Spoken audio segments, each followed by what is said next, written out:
ముద్ద మందారం తర్వాత సీరియల్స్ కావచ్చు, ఎన్నో చేస్తున్నారు. అసలు ఎలా అనిపిస్తుంది ఇప్పుడు అప్పుడు చూసుకుంటే, అవన్నీ ఆలోచించుకుంటే? అంటే అమ్మా ఒకటి చెప్తాను, అందరూ ఆ రోజుల్లో మా రోజుల్లో అంటారు, కానీ ఈ రోజులే బెస్ట్ రోజులు అమ్మా. అంతేనా? 100% అంతే.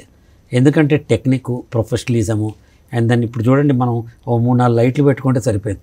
అప్పట్లో 40 కిలోవాట్ లైటు ఒంటి మీద ఉండి అట్లా అంటే, బట్ అప్పట్లో కొంచెం వాల్యూస్ ఎక్కువ ఉండేవి, ఇప్పుడు తక్కువ ఉంది. బట్ వాల్యూస్ అంటే టేకింగ్ కాదు, మనుషుల్లో అప్పట్లో కొంచెం గౌరవాలు. ఇప్పుడు ఏమైంది, ఎవరు వచ్చినా తండ్రికి అంటున్నారు, ఇంకా మాలాంటి సీనియర్లు అంటారు.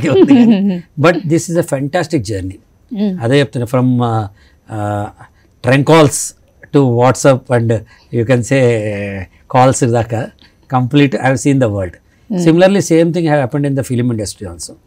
అప్పుడున్న దానికి అప్పుడు ఇంత లావు మేకప్ వేసుకోవాల్సి వచ్చేది, ఇప్పుడు లేదు, నో మేకప్, లైట్ వేసి వేసి వేసి అలా అయిపోయిందేమో. అలా అయిపోయాం అంతే, అంత మించాలి. బట్ అపార్ట్ ఫ్రమ్ దట్ టెక్నికల్గా చాలా అడ్వాన్స్ అయింది కదమ్మా. అప్పుడు ప్రింట్ వచ్చేది, దాన్ని రషెస్ ప్రింట్ చేసి ఓ థియేటర్లో చూసుకుని నైట్ అంతా ఎలా అయింది, 2-3 రోజులు వర్క్ అని చూసేవాడు. ఇప్పుడు ఆన్లైన్ మానిటర్లో కనిపిస్తుంది, అక్కడే ఆన్లైన్ ఎడిటింగ్ అవుతుంది. అప్పటికప్పుడు కావాలంటే డైరెక్టర్ కరెక్ట్ చేసుకోవచ్చు, ఇంకో షాట్ తక్కువైందంటే తీసుకోవచ్చు. మార్పు మంచి కోసం, మంచి కోసం మార్పు.